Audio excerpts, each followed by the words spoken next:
बात करते हैं उन लोगों की जिनके घर में ईशान कोण यानी कि उत्तर पूर्व के कोने में पूजा घर स्थापित है।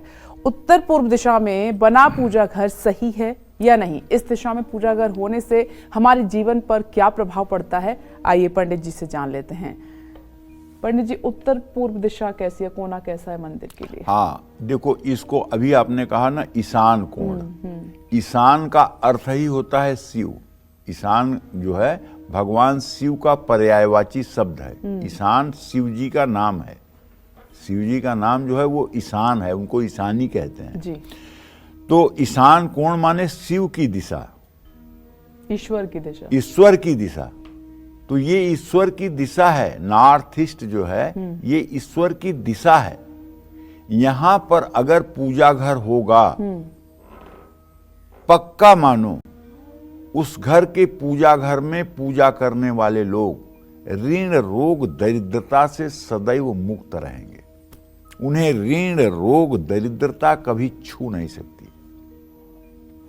प्रातः काल उत्तर पूर्व दिशा का जो भाग है जिसको ईशान कोण कहते हैं, यहां पृथ्वी की चुंबकत्वीय ऊर्जा, सूर्य ऊर्जा, वायुमंडल और ब्रह्मांड से मिलने वाली ऊर्जा और शक्तियों का यहां पर शुभ प्रभाव पड़ता है।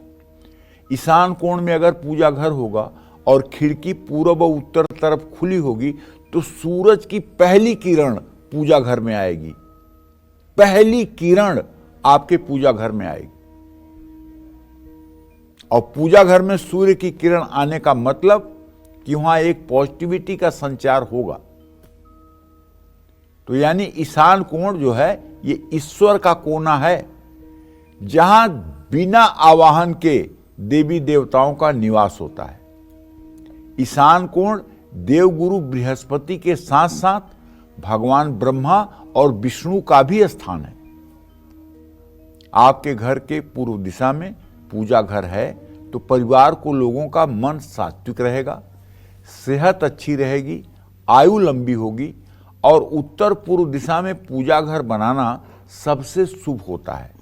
उत्तर पूर्व दिशा में पूजा घर हो तो परिवार के सदस्य समझदार भी होते हैं, लेकिन उत्तर पूर्व दिशा के मंदिर में ज्यादा पत्थर का इस्तेमाल नहीं करना चाहिए। इसकी जगह लकड़ी का मंदिर सबसे ज्यादा शुभकारी होता है। घर में किसी अच्छी लकड़ी का, जैसे शीशम, सागौन, आम की लकड़ी का, बेल बबूल की लकड़ी का नहीं।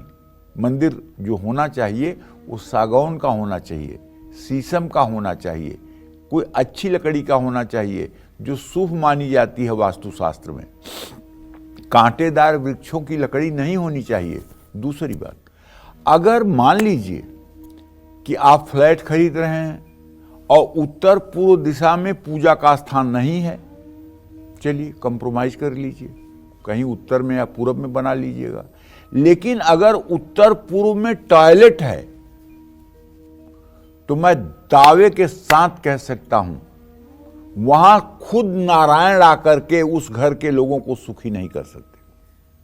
अगर उत्तर पूर्व दिशा में टॉयलेट है, शौचालय है, तो कोई भी उपाय, कोई वास्तुशास्त्री 7 जन्म मरण ले, कोई उपाय करके उस घर को सुखी नहीं बनाया जा सकता। उसका सिर्फ एक विकल्प होता है कि उस शौचालय को बंद करना चाहिए और उसका नामो निशान वहां से मिटाना चाहिए। भले वहां आप पूजा न करें, लेकिन उस स्थान को खाली रखना चाहिए। और यदि आपने पूजा स्थान उत्तर पूर्व दिशा में बनाया है तो आपसे रिक्वेस्ट है कि पूजा घर में बड़ी बड़ी अलमारियां न रखें, सोफा न लगाएं, बेड न लगाएं। अगर किसी को, घर के सदस्य को आवश्यकता है वहां सोने की, तो ऐसा सदस्य सो सकता है जो अविवाहित हो, या ऐसा सदस्य जो सो सकता है जो बुजुर्ग हो। बुजुर्ग और अविवाहित सांसारिक जीवन में रहने वाले स्त्री पुरुष को पूरब उत्तर दिशा के कमरे में शयन नहीं करना चाहिए। और पूरब उत्तर दिशा के कमरे में गृहस्थी का सामान बिल्कुल नहीं रखना चाहिए। जितना इस दिशा में हल्कापन रहेगा, जितना इस दिशा में कम सामग्री आप रखेंगे, उतना ही ज़्यादा आपके जीवन में आनंद आएगा। आपके अगर उत्तर पूर्व दिशा में पूजा स्थान है, आप एक बढ़िया कारपेट उस कमरे में बिछा लीजिए। एसी, कूलर, पंखा की व्यवस्था जो भी आपसे हो सकती है, अगर है तो कोई बात नहीं, और वहाँ बैठकर पूरब दिशा में मुंह करके देवी देवताओं की पूजा करके 5 मिनट के लिए आंखें बंद करके आप जिस भगवान को, राम कृष्ण हरि को मानते हैं, उनके ध्यान में खो जाइए। फिर देखिए आपके जीवन का आनंद। ये 10 मिनट की साधना आपको पूरे दिन ऊर्जावान बनाए रखेगी और आप कहीं निराश नहीं होंगे। आपका व्यक्तित्व सबको अपनी ओर प्रभावित करेगा, क्योंकि आपने ध्यान किया है और ध्यान के द्वारा आपके शरीर की नकारात्मक ऊर्जा नष्ट हुई है और सकारात्मक ऊर्जा का प्रभाव आपके चेहरे पर दिखाई दे रहा है। इसके कारण आपको सर्वत्र सफलता मिलेगी। इसलिए अगर आप घर खरीदने जा रहे हैं तो अपने कंपास में देख करके ये जरूर देखिएगा कि घर के नॉर्थ ईस्ट के डायरेक्शन में टॉयलेट तो नहीं है। ये बात जरूर ध्यान रखिएगा।